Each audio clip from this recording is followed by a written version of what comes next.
changing a light's intensity over time is a pretty useful thing. I mean, a good example would be if we wanted to have this candle lit and we wanted the flame to kind of flicker the way you can see a flame doing on a candle. So I thought we could go ahead and take a look at setting that up and see an easy way of working with it. So what I'm going to do is I'm going to go ahead and add a light. So I'm going to come over to the Items tab, Add Lights, and let's add a point light. And I'm just going to call this Flame,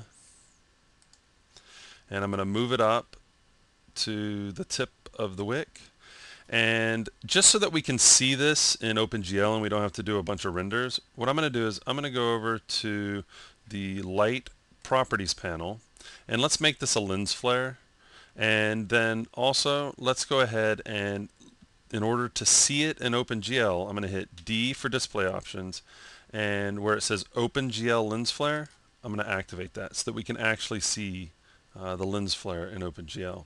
I'm going to go back to the properties panel, and let's change the lens flare options just so we can see it a little bit more. Let's well, first I want to get rid of this red, the red ring. So we're going to go ahead and get rid of the central ring, and we'll just leave it like that. And well, actually we can go ahead and change the color if we want to do that. So I'm just going to go ahead and close this, and let's change the color a bit just so we can see it a little bit more in OpenGL.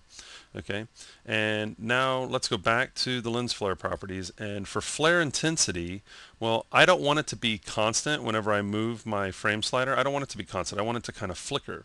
So what we can do to work with that is to go over to flare intensity. Instead of changing this value, hit E for envelope, which will open up the graph editor. Okay, and then that way, I'm going to go ahead and close this stuff down.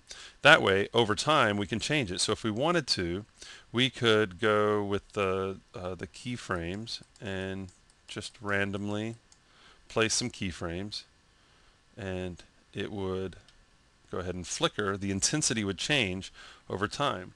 But what if we had a really long animation? Do we really want to set up all these keyframes? And how random are we going to get it? Well, we could randomize it, but there's a faster way to go about doing it. So I'm just going to delete those keys.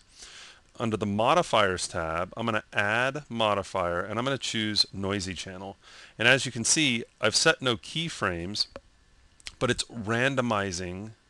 It's using a fractal to randomize the intensity. So as I scrub through, we get a flicker. Okay. Now, we don't have to use just the default, but we might find, I'm going to just push play, we might find that that kind of works. I'm kind of liking that, but you know, you want full control, so just come over here and double click.